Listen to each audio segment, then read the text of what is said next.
The doorbell rang after 20 years, and somehow, I knew that knock by heart. It was late afternoon, that soft gold hour when the porch light doesn't need to be on yet, but I keep it glowing anyway. Habit, more than hope. I was folding laundry when I heard it. 3 quick taps, then a pause, then one more. My breath caught, because that's how he used to knock.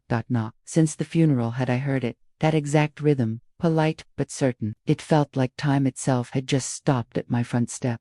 The kettle hissed behind me, steam curling up like memory itself. Outside, a car door shut. My heart started its old rhythm again. For a moment, I thought maybe it was just the mailman or a neighbor, someone selling alarms. But then I saw it, a shadow on the frosted glass, still as patience, familiar as the shape of a name I hadn't spoken aloud in years. I wiped my hands on a dish towel. My reflection in the glass looked younger, frightened, ready. The screen door sighed open, and a name stumbled out of the past. Now, before I tell you what happened next, I want to say something. Today we're talking about returns, reckonings, and what a single knock can unearth. Sometimes life doesn't send thunder. It just sends a knock, quiet, polite, but aimed right at your heart. If you've ever had a moment like that, when the past showed up uninvited and your breath forgot what to do, this story is for you. I share these memories so we can learn together how to open the door with grace, how to protect what's worth keeping, and how to stay kind without losing ourselves.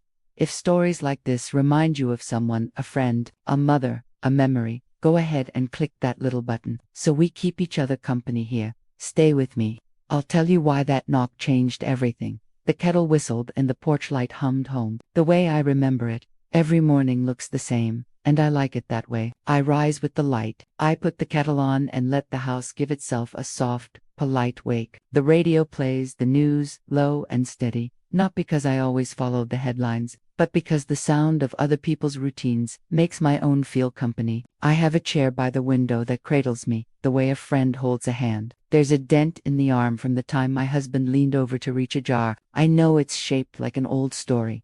I set the teacup down in the same small ceremony every day, thumb on the rim, steam like smoke from a candle. I fold the newspaper along the crossword and slide a pencil into the crease. These are small rituals. They mark continuity. They say, I am here. The house is full of touch memories. The coat hooks in the hall remember the weight of winter coats. The screen door has a little squeak in the hinge that sounds like my father's laugh. The lemon soap in the sink smells like the summers when I scrubbed tomatoes off the back steps. Even the way the light falls on the floorboards feels like handwriting, a message from someone who loved this place long before I was left to keep it. I make lists. I always have. Small paper lists, groceries, calls, appointments. I keep the lists in the top right drawer of the kitchen. If I need to remember something important, I write it down and tuck it under the oilcloth. The lists are not paranoia. They are kindness to a future self who may be busy or tired. They are the way I keep promises to myself. On the mantel sits a line of photographs in frames the color of old parchment. My husband's smile is crooked in one. My son, at 7, wears a paper crown in another. The frames lean just slightly as if they are nodding at each other. I dust them every Saturday without fail. It's one of the ways I stay anchored. I like to walk the block in the mornings, if weather permits. The neighbor's dog still greets me the same way. Tail, a metronome of joy. The corner store knows my order. 2 eggs and rye toast, no butter. The grocer wraps the toast in a paper napkin the way my mother used to. Little kindnesses like that stitch me into the world. That afternoon, everything was the same until it wasn't. I had my tea, the crossword half, the pencil resting on the E's and the Y's. I folded a towel and placed it on the back of my chair. The kettle hissed and the light across the floor looked like an invitation. Then, when I turned toward the mantel, something made me stop. There, tucked between the photograph of my husband and the ceramic robin I always keep for luck, was an envelope, not one of my neat, familiar bills. The envelope was brown and a little soft at the corners, as though it had been handled often. The handwriting on the front tilted in a way that made my throat tighten. It looked like a hand I used to know, not a neighbor's neat scrawl, not the pediatrician's form or the electric company's blocky print. It looked like a handwriting that had once signed my husband's name in profit and mortgage. It looked like a hand that had left the house and then come back to stand at the foot of the rug. My hands cooled against the towel. It's an odd thing, how a single object can change the temperature of a room. The kettle kept up its little song, oblivious. I picked up the envelope and felt the paper. the weight of it. I didn't open it at once. I set it on my lap and sat, very still, as if the room might tell me what to do next. That small domestic surprise felt larger than its size, like an echo you hear in a hall years after a voice has left. It felt like someone had moved a chess piece on a board you thought you were still playing. On the mantel lay an envelope with a handwriting I hadn't seen in years. My mother kept a lamp burning for latecomers. She said it was the neighborly thing to do, that a light on the porch was an invitation and a promise. My father kept a ledger. He would take the ledger down each Sunday evening, dip a pencil in his mouth, and write down every dollar. Numbers don't lie, he would say, and when he said it, it felt like gospel. From them, I learned two things: keep a light for the wandering, and keep a record for the living. We were not a showy family. We were the type who brought a pie over when someone was ill. We were the people who mended a fence together and sat at the stoop to watch rainfall. My first serious lesson in keeping a promise came when I was 17, and my mother pressed a white handkerchief into my palm and told me to remember to say thank you after a dance. She said small courtesies were a kind of armor. I carried that handkerchief in my pocket for years. When I met Robert, he was a practical man with grease under his fingernails and a laugh that would start quietly and then fill the room. He loved the ledger as much as my father did. We married in the church with the old bell and came home to a house with paint on the eaves and a plan for saving. We vowed the ordinary vows: to share work, to keep loyalty, to put family before appetite. Those vows were quiet, but they were steady.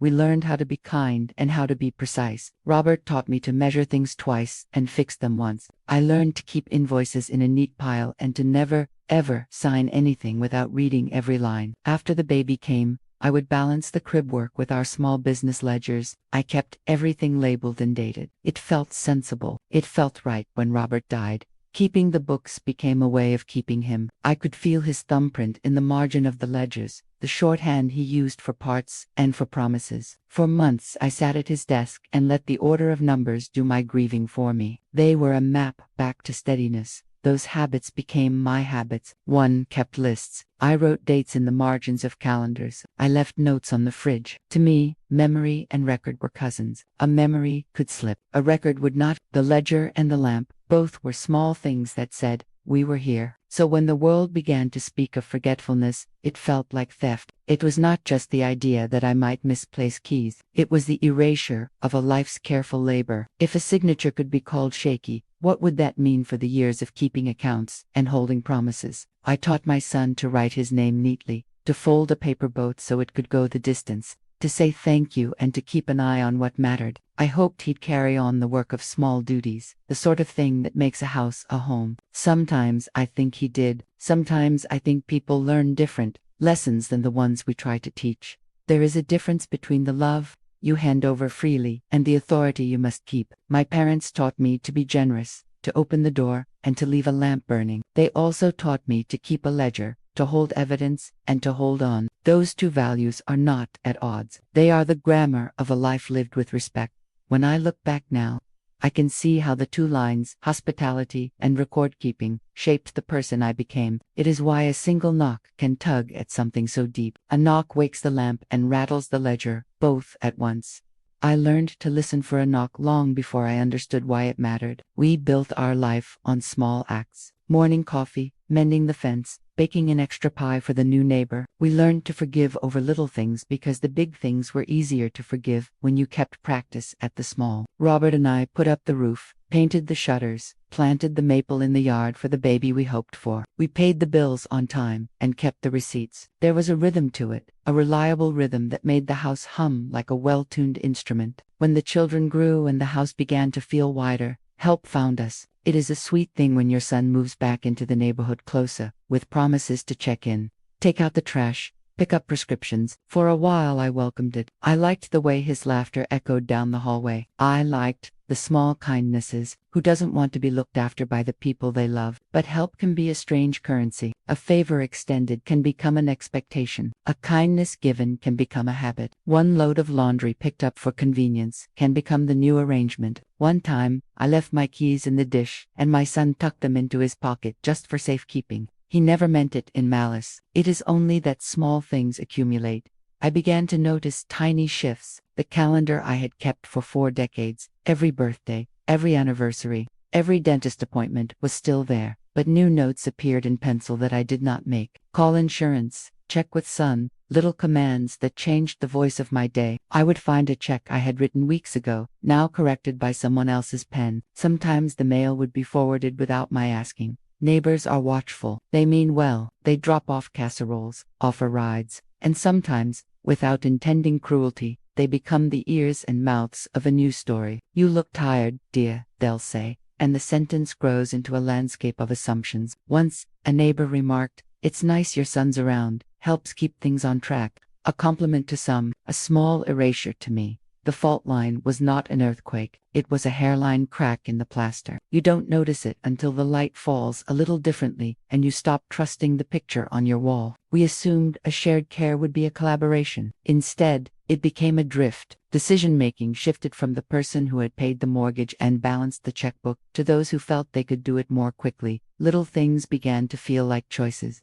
taken without consultation. My recipe box moved into a drawer, and the blender took up the counter space where I rolled pie dough. It is a small indignity, perhaps, but pattern matters. When a life is rearranged one small decision at a time, you can wake up and find yourself a guest in your own home. One evening, I went into the study for a photo I keep of Robert on his honeymoon. The frame was there, but the photograph was missing. A small thing. Yes, the sort of thing you might misplace. But when you have kept the same picture in the same place for 40 years and suddenly it is gone, you feel the absence not just in the frame but inside the chest.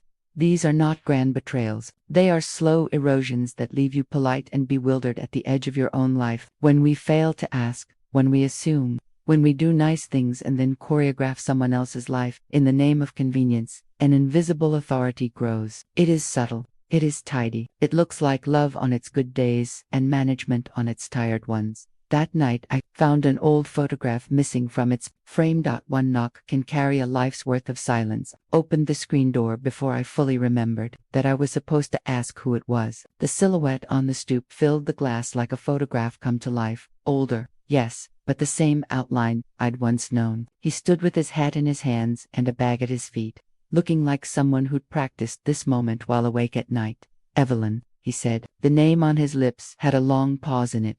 The way you say someone's name when you don't quite believe they're real. It took a second for my mouth to find its shape. Then his face arranged itself into a story I'd half expected and half feared. It was Mr. Calloway, or at least that's the name he'd had before things got messy. He had been a neighbor once, a young man with a laugh that filled the block. Then there was an argument, and then someone left, and years folded over like a closed book. "What brings you here after all these years?" I asked, because that was where the script started. He shifted on his feet. "I've been looking for you," he said. "For 20 years, I've been meaning to come back. I owe you something." His voice was thick with things that were not quite apologies and not quite confessions.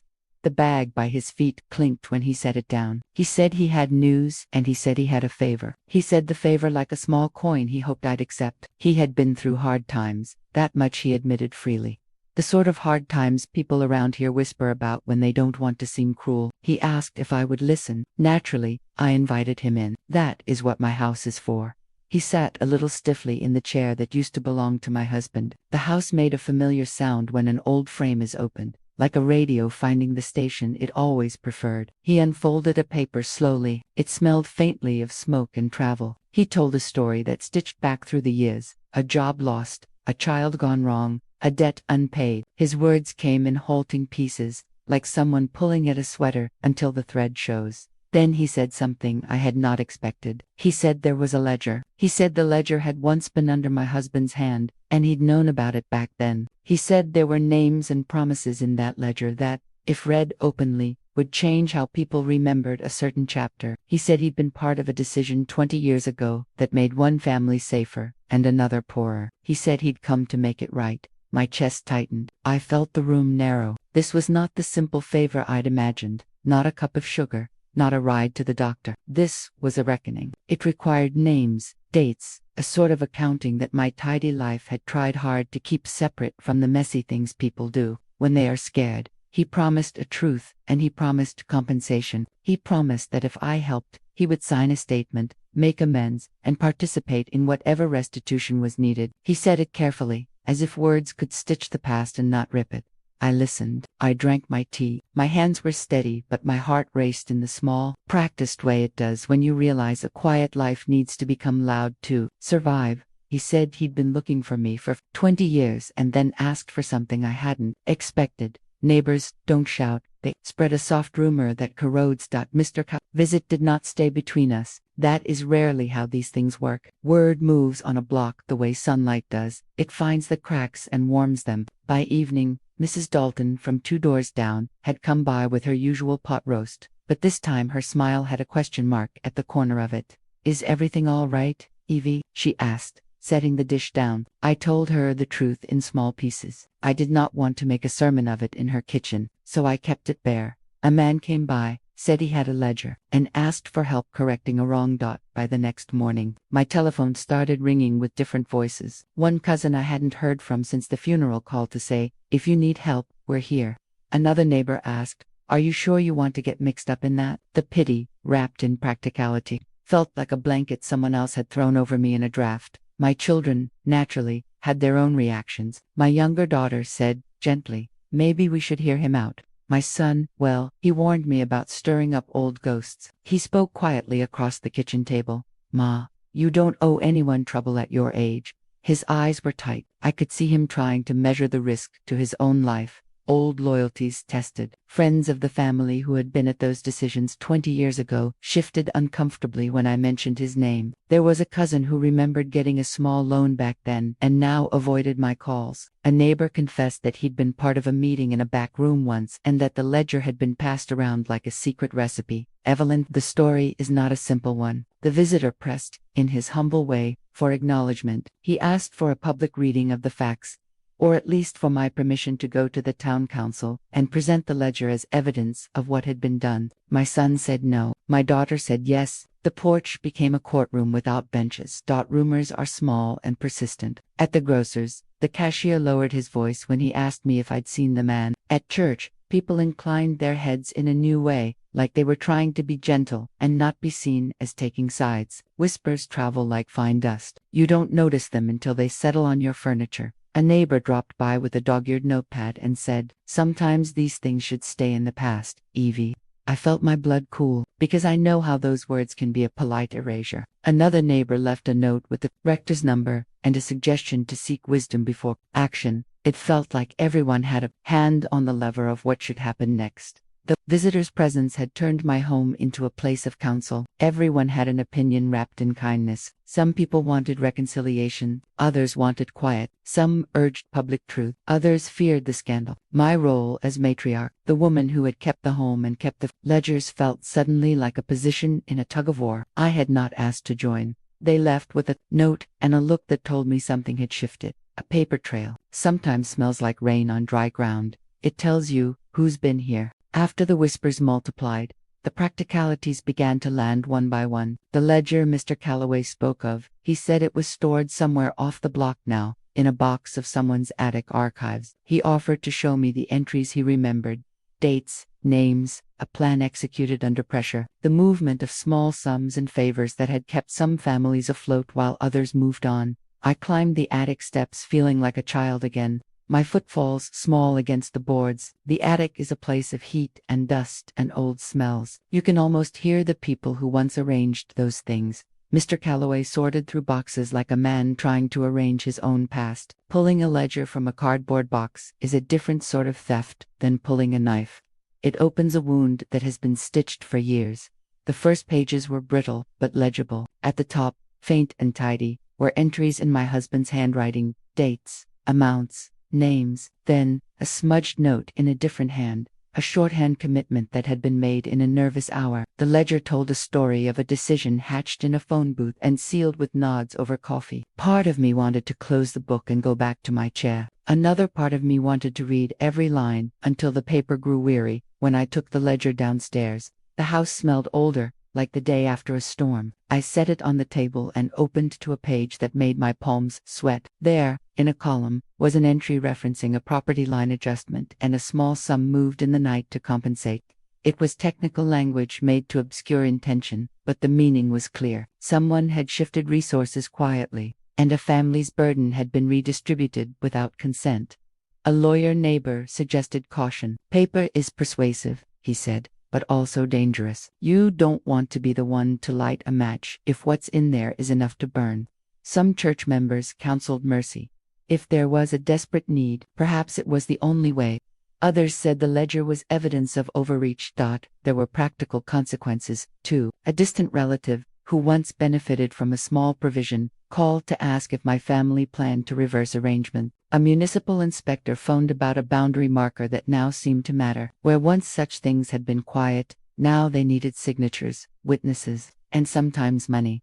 It is an odd thing when the past demands to be paid. There is a moral arithmetic that does not always add up. One family's salvage can be another family's wound. I found myself weighing compassion for a man who'd come back to make amends against the reality that my husband's name and our home had been rearranged, without full consent, in the attic. I found a letter addressed in a hand I knew too well. The past doesn't knock politely. It barges in wearing old debts. When I read the attic letter, my fingers trembled. The paper smelled like smoke and Sunday afternoons. The handwriting was my late aunt's, the very woman who had once stood between neighbors and kept things from spilling over. In the letter, she confessed a small but consequential act, a promise made in a moment of fear that had, over the years, become the hinge on which a few lives turned. Reading it aloud at the kitchen table with my children present was like unwinding a knot. My daughter's face went white. My son shoved the paper toward him, as if he might read it more quickly and see a different meaning in the ink. The visitor, Mr. Calloway, watched quietly, as if the letter were a mirror, and he was the one reflected. Old secrets rearranged loyalties. My youngest son, the steady one, said he wanted to help, in practical ways. We can set up a repayment plan, he said. My eldest, who is more cautious, worried about precedent. If we make concessions now, others will come asking, he warned. Their voices, both kind in their way, strained a chord that we'd all been careful not to touch. At the community meeting, the town hall smelled like coffee and anxious breath. People who had known us for decades sat in folding chairs and watched the scene unfold. Someone from the Historical Society mentioned the name my aunt had used in the letter, and for a moment, everyone in the room held their breath. One woman, a council member, spoke into the microphone and said, "We need to ask, did this action protect the vulnerable then, or did it create an unbalanced favor that became a quiet injustice?" Her words were careful. They were also seeds. Neighbors took positions. Old friends who had once shared summer picnics with us now spoke in cautious tones. It was a different time, they said. We did what we thought was right. Others said, right is right, even if it was hard. The division felt petty and vast at once. The visitor insisted he wanted to make things right. He offered to sign a public acknowledgement and proposed a schedule of restitution. Some applauded the gesture. Others demanded full transparency, titles, deeds, and sworn statements. My role felt less like matriarch and more like a judge in a court where the laws had once been unwritten. I had to answer not just for my own memory but for the reputation of the house my husband and I had kept. The ledger on the table was not merely paper now, it was a moral map, and all of us were trying to find our place on it.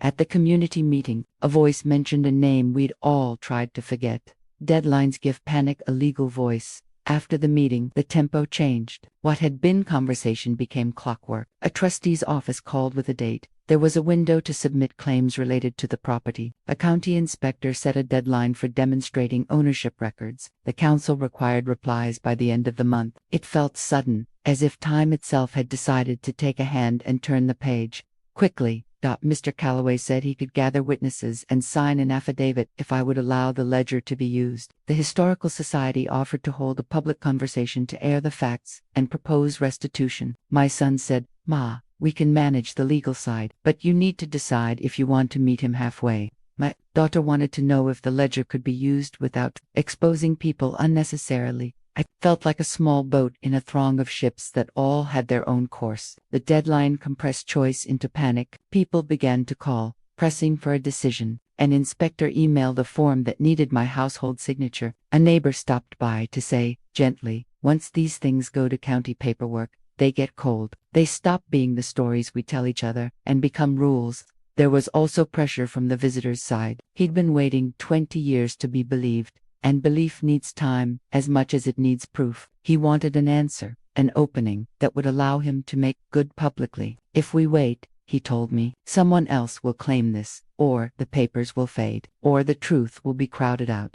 His voice was earnest, edged with the urgency of a man whose sleep had been friendless for too long. At the same time, town officials made it clear the ledger could influence tax assessments and possibly require adjustments to previously held assumptions about ownership. Lawyers wrote terse letters that smelled of glue and typewriter ink. The neighbor who had once said to leave things alone now said, "If you sign anything, do it carefully. Don't let this be taken from you in the name of mercy."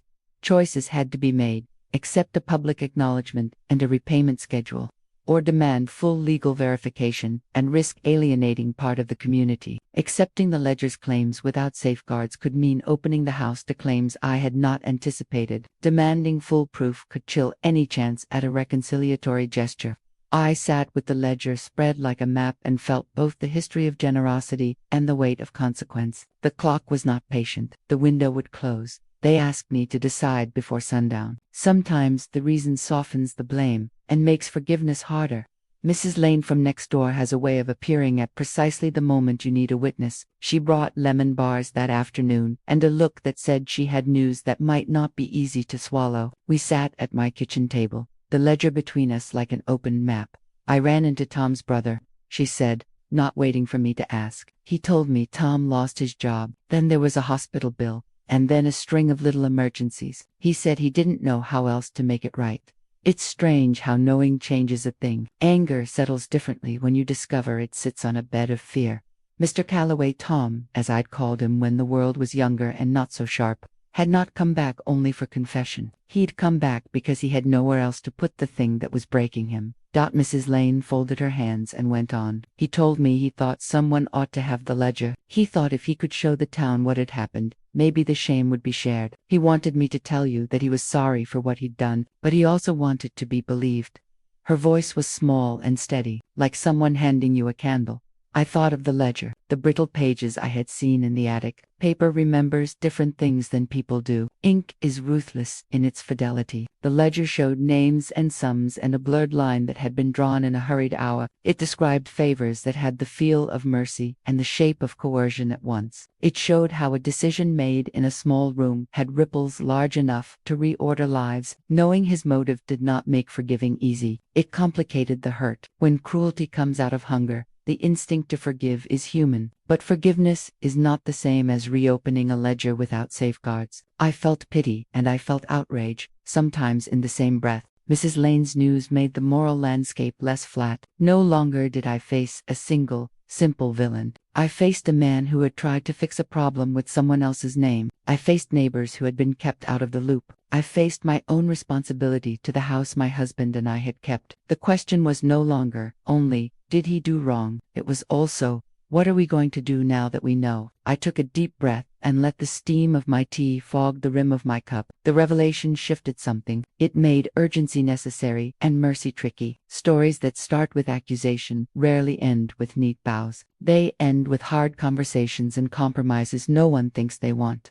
I thought of the people who had depended on that ledger years ago. Some helped, some hoped. I thought of my husband's steady hand on a pen, the quiet way he balanced hardship and kindness. How would he have weighed this? Would he have opened the door and set a plan in motion, or closed the house and kept the peace? Knowing his motive made the hurt more complicated, not simpler. Mercy that erases rights becomes something else entirely. We could have closed the ledger and set the matter to soft memory. That was the easy route. But easy had a price. The slow erasure of truth, the quiet rewriting of a name. I chose a different way. I called the lawyer from down the lane, the woman with the calm voice who had once counseled the Historical Society about deeds. She came with instructions and a gravity that made my kitchen feel like the place of small courts. The plan was humble and strict. We would offer conditional help. Mr. Calloway could make a public acknowledgement of his role. He would sign a notarized statement acknowledging what had been done. A small restitution fund would be set up with oversight. All future changes to the property, ownership, or public narrative would require joint signatures. We would invite witnesses. We would put limits on what could be altered without agreement.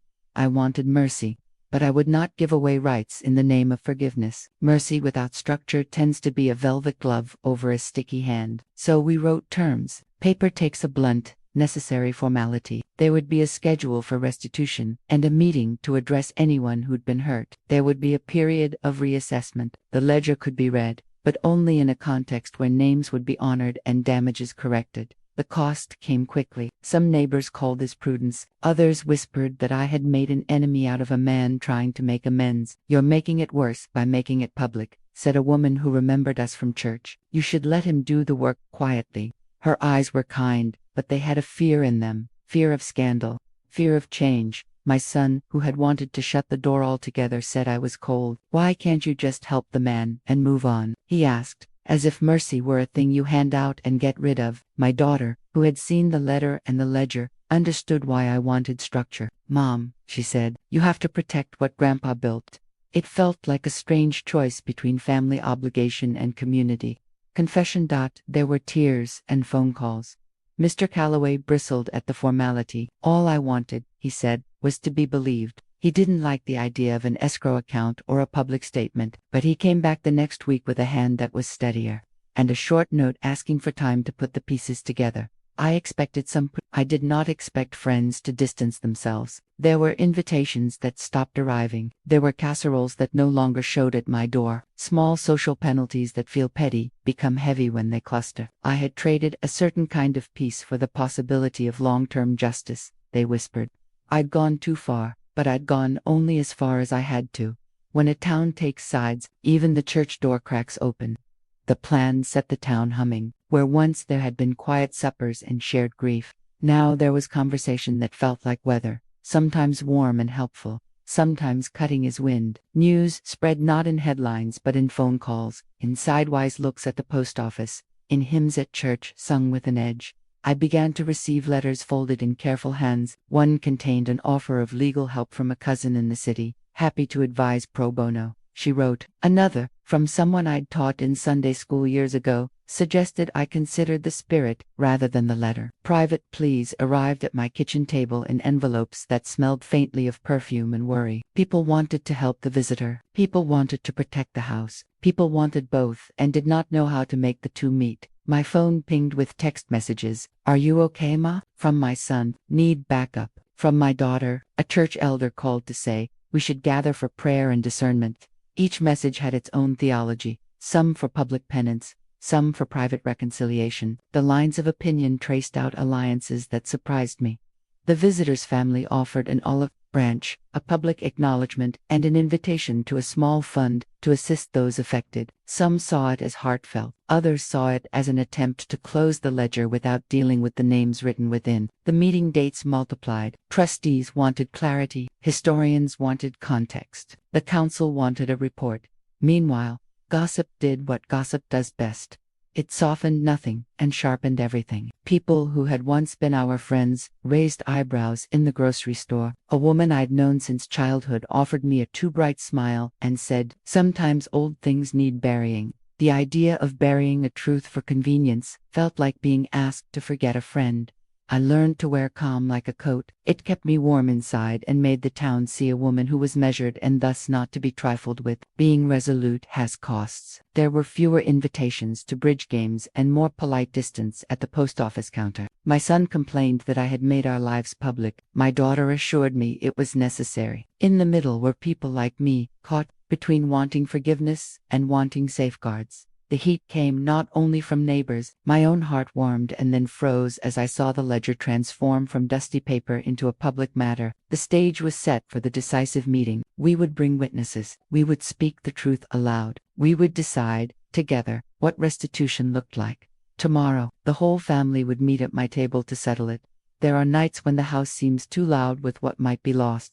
That night the house was all pockets of sound, the gutter dripping like a clock, the radiator settling, the old floorboards, thinking of footsteps. I spread the ledger and the letters on the kitchen table and sat under the lamplight like someone trying to read a weather map in the dark. Each page was a small continent of decisions. Each signature felt like a compass. Memories came in a rush. Roberts laughed while he worked in the garage. The first time our son rode a bike without training wheels. The ledger on the desk where we had balanced hours and hopes. I thought of the promises we made and of the promises others made in our name. I thought of my parents, of the lamp on the porch, of how we used to leave a chair out for anyone who came home late. There were moments I wanted to fold everything up and let the town stitch its own version of the past. Give the man his public moment and keep my life intact. But surrender has a particular sorrow to it. It is not always mercy. Sometimes it is simply relief at the cost of silence. I felt very old then, and not just because of years. I felt the weight of being asked to decide for people who could not be present to make their own decisions. I thought of the people who had benefited from the ledger in earlier days, and of those who had paid. I thought of fairness, and I thought of grace. They are not identical. They sometimes pull in opposite directions. In the night, I wrote a letter to myself. It was short and exact, the sort of thing I'd once called a ledger entry for the heart. I will protect what must be protected. I wrote, I will offer mercy that does not erase rights. I will not collapse the house of memory for convenience. I folded the paper and slid it into my coat pocket like a talisman. Then, before dawn, I packed a small bag with practical things: my glasses, a pen, a list of names, the photograph of Robert, not because I planned to go anywhere, but because the act of packing steadied my hand. There is a clarity in small preparation that quiets the panic. If I needed to move quickly, I would not be caught without my own proof. I walked to the window and watched the sky grow from blue to pink. The light made the ledger on the table look less like an accusation and more like a map. Maps help you find your way. That thought steadied me. I had to choose to be the woman who forgave quietly, or the woman who forged a path that protected others from being miserable. I was tired of being asked to choose between compassion and survival. Perhaps the truest thing was to hold both awkwardly and imperfectly. I slipped a small, final note into my pocket and waited for morning. I chose fairness, not fury, and set terms on paper. Morning came with the smell of coffee and a resolve I could taste. I set the table for a meeting, not a trial. Plates for tea, a stack of the ledger pages, copies of the attic letter. I'd invited the family, the visitor, and a neutral witness from the church. I wanted us to speak with eyes open. The lawyer sat to my right, a quiet presence who kept us from falling into argument. My son and daughter took seats opposite his, each like a different version of care, one protective, one practical. Mr. Calloway sat with his hands folded, face drawn, showing both shame and relief that at last the conversation had a frame. I spoke calmly. I read the attic letter aloud so that everyone could hear the same words at the same time. I laid out the ledger entries that mattered. I did not shout. I did not accuse. I read the facts like a woman reading a recipe, one necessary step after another. Then I offered the plan: a public acknowledgement by Mr. Calloway, a restitution schedule, an arrangement that allowed for transparency, witnesses, paperwork, and a temporary escrow account for funds that might be due. No decisions would be made without joint signatures. No narrative would be erased. Instead, it would be annotated with the truth. I will help, I said, if we will do it with eyes open and dates set. Mercy must come with safeguards. We will not let the ledger be used to dismiss people's rights. Mr. Calloway bristled at the formalities. I just wanted to be heard, he said. I did not want this to become a legal theater.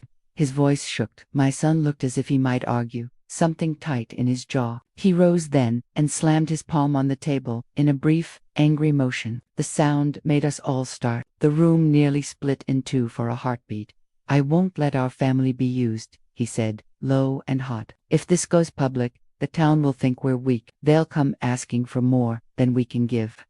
The lawyer raised a hand. We're not here to shame. We're here to document. That is protection for everyone.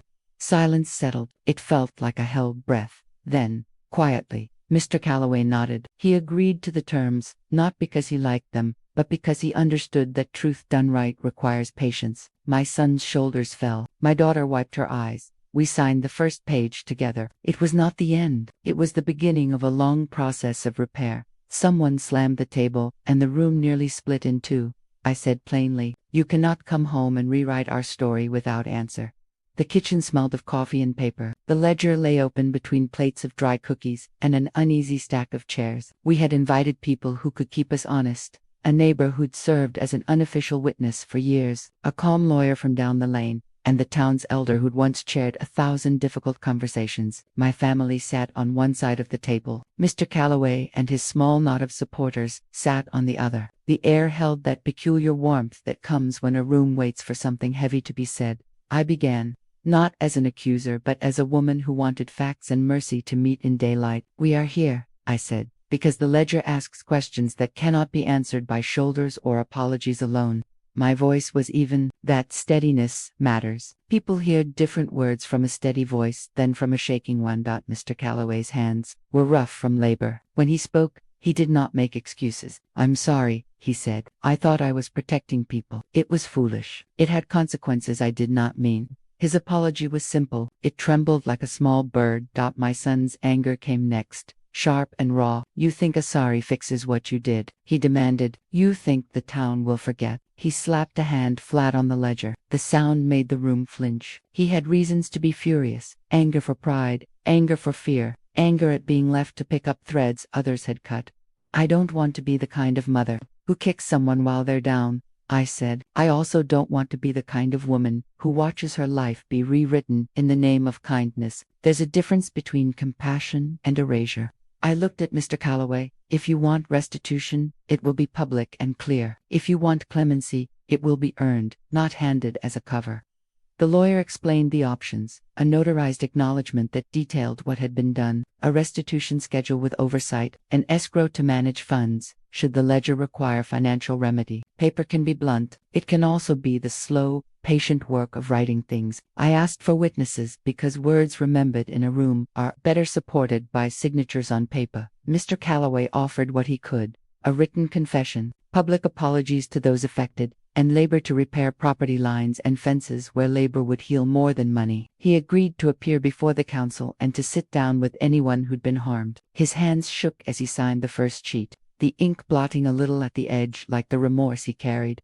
There were bargains, as there always are. Some wanted a private settlement, others wanted punitive action. I refused both extremes. "We will not hide the truth or weaponize it," I said. "We will name the wrong, repair what we can, and make sure the people harmed get their due."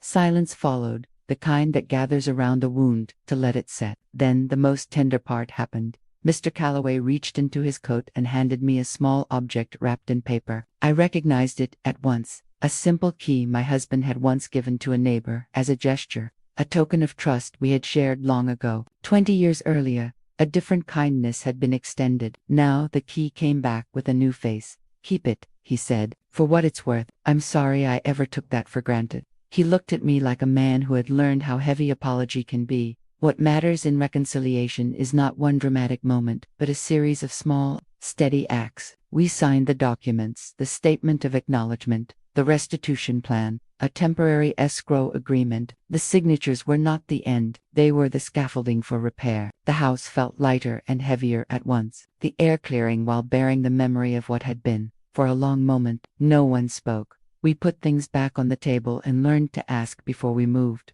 The days after the signing were quiet in a new way, deliberate, not numb. The county clerk stamped the papers with a kind of gravity that felt like official breathing. The ledger was filed in a place where historians could consult it, not where rumor could reshape it. The restitution fund sat in an account with 2 names on it and a trustee from the church to make sure it was used as intended. That felt right. We started small. My son called before dropping by, sometimes asking if I wanted coffee or company. "I'll be there about 3, he would say, and I would feel a small, steady relief at the courtesy. The neighbor who'd stopped bringing Saturday muffins came by with a pie and a soft "I'm sorry we made you carry that alone." Mail stopped being a surprise. Bills came to my address again. When something needed signing, the lawyer would walk me through the line item, and then watch me initial with the same respect he would give any client. I kept the ledger pages close, not like trophies but like a map that now helped rather than hurt. We reintroduced little rituals that had slipped away during the conflict. Sunday dinners returned and were quieter at first, more checking in,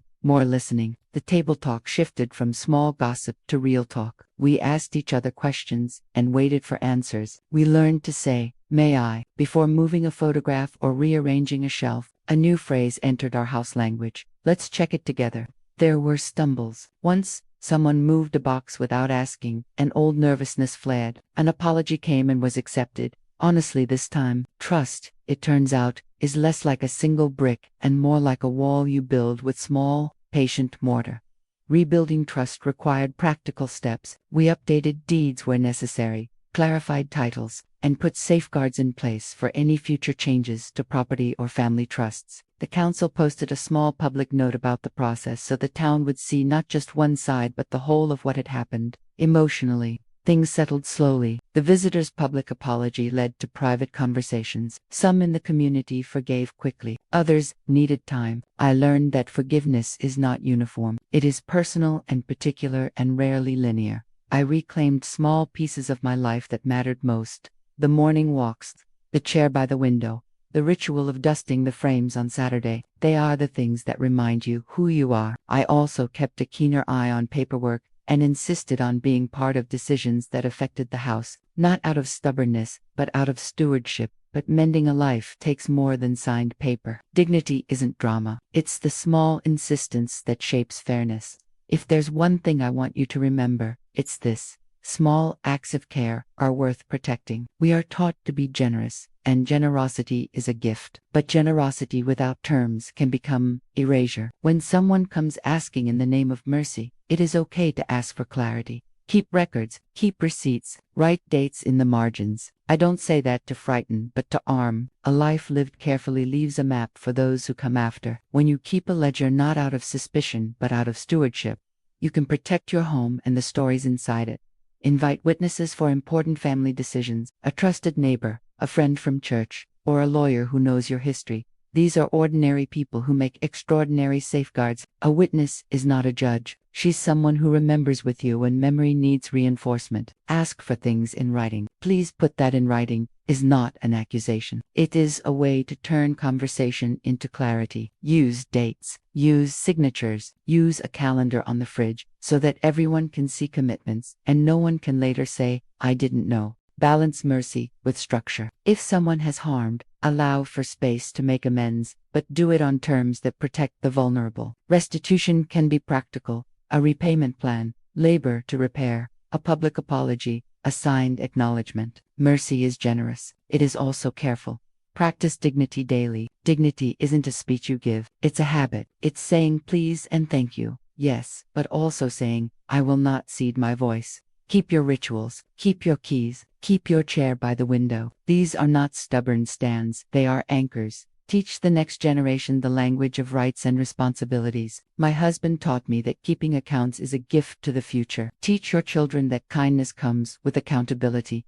Finally, be gentle with yourself. Justice is rarely tidy. Repair is slow. You will make mistakes. Apologize, return, and rebuild. The American promise I like to hold is this. We can be fair and kind at once. We can insist on civility and still make room for mercy. We weren't perfect, but we were trying. People started to say aloud what neighbors often keep inside. After the process unfolded, letters came from places I never expected. A woman on the other side of the state wrote, because of you, I asked for the receipt my daughter claimed she had sent. Now she's doing the work she promised. A man wrote, I apologized to my mother when I realized I had made decisions for her that she never agreed to. Small stories like that arrived in my mailbox and warmed me more than the pie anyone could bring. At church, people told me quietly they had been waiting for someone to stand up and say, let's do this the right way. A few younger folks said they'd started keeping a notebook. One neighbor laughed through tears and said, you reminded us we can be kind without being careless. These ripples mattered. The ledger had been a thing that divided us, but the way we handled it with witnesses and paper and plain speech turned a private trouble into a public lesson. People learned permission beats assumption. They learned words on paper can protect people who might otherwise be overlooked. One message made me cry. Because of you, my mom got her name back. That is why we do this. Not for headlines, but for small, steady justice. A message arrived that made me cry. We still hang coats on the same peg. We just ask before borrowing them. Months later, the house felt like a place stitched in a new way. The attic was sorted and labeled. The ledger was accessible to historians, with annotations and context. The restitution fund helped the neighbor repair a fence. The key Mr. Calloway returned sits in a small bowl on my dresser, a reminder that trust, once fractured, can be given again. Carefully. My son stops by with coffee on Thursdays. My daughter calls to tell me about the grandchildren. We fold paper boats with the little ones and let them sail in the dish of the sink. The rituals return. Saturday dusting, Sunday dinners, Tuesday crosswords. But beneath the routines is a new habit. Asking before acting, checking before changing, writing before moving. Sometimes the past whispers, sometimes the doorbell rings unexpectedly. Now we pause, breathe, and remember to ask, "May I?" And do you mind? It's not grand. It is ordinary, and it holds more repair than grand gestures ever did. The doorbell rang once, and everyone paused politely this time. If this moved you, tell us what you would have done at the door. If this story touched you, please tell me in the comments what you would have done when that knock came. Like and subscribe if you want more true stories from my kitchen and my porch. Share this with someone who needs a gentle reminder that dignity and kindness can walk together. Next time. A letter in an old trunk that turned a family memory upside down. You won't want to miss it next time. A letter in an old trunk that turned a memory upside down. Thank you for listening. Special thanks to neighbors, witnesses, and quiet hands that help mend small things. See you soon.